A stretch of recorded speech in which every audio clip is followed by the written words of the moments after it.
day 4 of the trade period, and she's looking like a lively one. Let's start with Josh Dunkley. Now, Josh Dunkley's move to the Brisbane Lions is on life support, less than a week out from the end of the trade period. I can tell you that the Western Bulldogs, as of last night, are prepared to let Dunkley go through to the pre-season draft. And I don't say that lightly, but such is their frustration over a lack of progress with the Brisbane Lions on a suitable deal. Now, I'll take you back a couple of days here. This discussion between the two clubs initially centred around Brisbane offering what they had at the time, pick 15, and a future first-round pick. The Lions will finish pointy end of the ladder next year, you would have thought, mind you, so keep that in mind. The Dogs weren't thrilled with that, but they were aware Brisbane don't have access to the high-end stuff, and what you've got's what you've got. It's not ideal, but they were happy to move on and make hay with that. But the Lions also wanted the Dogs 2 second-round picks back in exchange, 30 and 39. So it came with a massive cost back the other way. They also wanted a future third. So the Dogs were staggered. The Lions told them that if you don't take the deal, we'll trade 15 out, which is what we saw yesterday. The Dogs didn't blink, the Lions didn't either, and they sent 15 out for picks back the other way. Now, the Western Bulldogs throughout all this are pointing to Tim Taranto as the example. 12 and 19 by Richmond. They think Dunkley is worth at least that, perhaps even slightly more given what he's achieved in his career to date. The Lions went up. We need the points. We won't be able to get the 2 kids in if we do that deal. Those 2 kids, of course, Will Ashcroft, the nominal number 1 choice, and Jasper Fletcher, considered a first-round candidate as well. So the Lions are in a delicate position.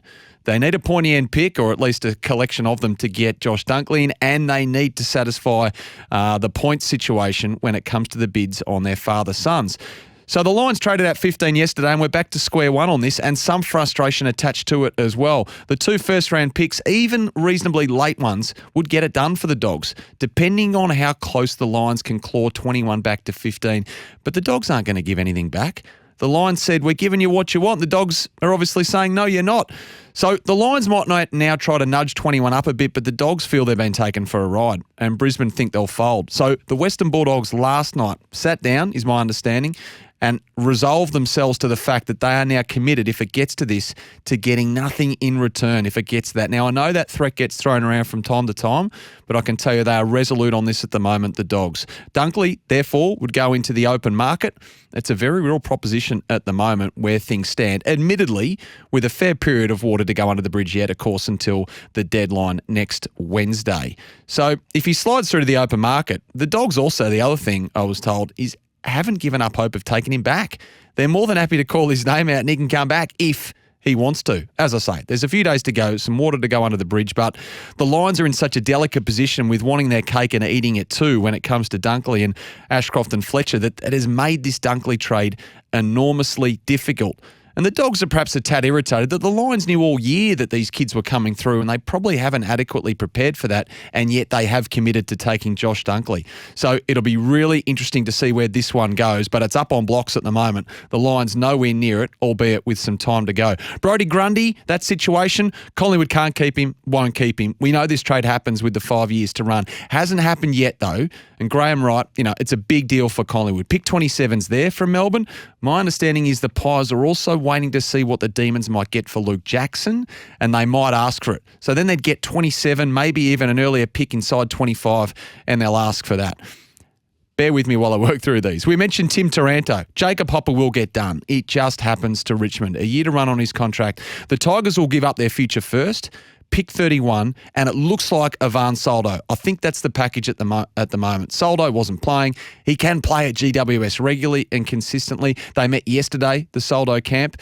And then you look at it combined. Now, I know they separated the 2 deals, Taranto and Hopper, but if you were to package them together in the fullness of time to say Taranto and Hopper are traded for 12, 19, 31, a future first and Soldo, I think that's fair. The Tigers have won fans over, by the way, with the way it's gone down and how they've gone about it.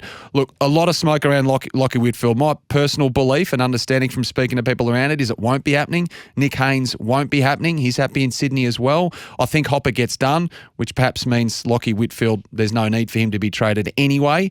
But even if it gets to that, we'll see what happens with that one. Hunter Clark isn't leaving St Kilda, I don't think. Not an Alistair Clarkson affected thing here. There was a move in train here to North Melbourne. The Saints have ensured this trade won't be happening. So I think we can put a line through Hunter Clark. There is just so much happening today. Izak Rankine will be dealt to Adelaide today. This deal will go through in the coming hours. Now, it will be for pick 5, but not pick 5 on its own. The Suns want selections in next year's draft. There's some academy kids coming through there. There will be a sweetener here in some way for the Suns, whether it be a future pick given by Adelaide on top of 5, or maybe even a swap of future picks that works out favourably for the Suns. Something like that will happen today is my understanding, and there's a basic understanding this deal is processed today. The Crows, by the way, have pick 5 in the preseason draft too, so Gold Coast aren't going to get much more than that at the pointy end of a trade exchange, given the Crows have the high ground. But it looks as though Adelaide, they're operating in pretty good faith here as well. We heard yesterday Jack Bowes choosing Geelong, pick 7, and the $850,000 contract next year for him, and close to the same for him next year, going through to Geelong, who have done it magnificently well here. 1 of 3 deals done, with you think Tanner Bruin and Ollie Henry to follow. It'll be a future second rounder, and the deal has been spread to 4 years for Jack Bowes. So he gets his 2 that he's owed, and the money with a bit more attached onto it by Geelong over the course of 4 years. Now, I know a lot of you have asked the question, if he can't get a game in the Gold Coast midfield, how does he get a game in the Cats midfield? Simple answer to that question is he's better than the young players coming through at the Cats. The Cats have watched this guy for a while. The interest is real in the player. I think he plays through the middle. Guthrie, 31. Selwood is gone. Danger's rotated through. Tom Atkins got in there because of opportunity. Now, Jack Bowes played back at Gold Coast because Touk, Rowell, Anderson, they've got a monopoly on that spot week to week. Think of the Cats.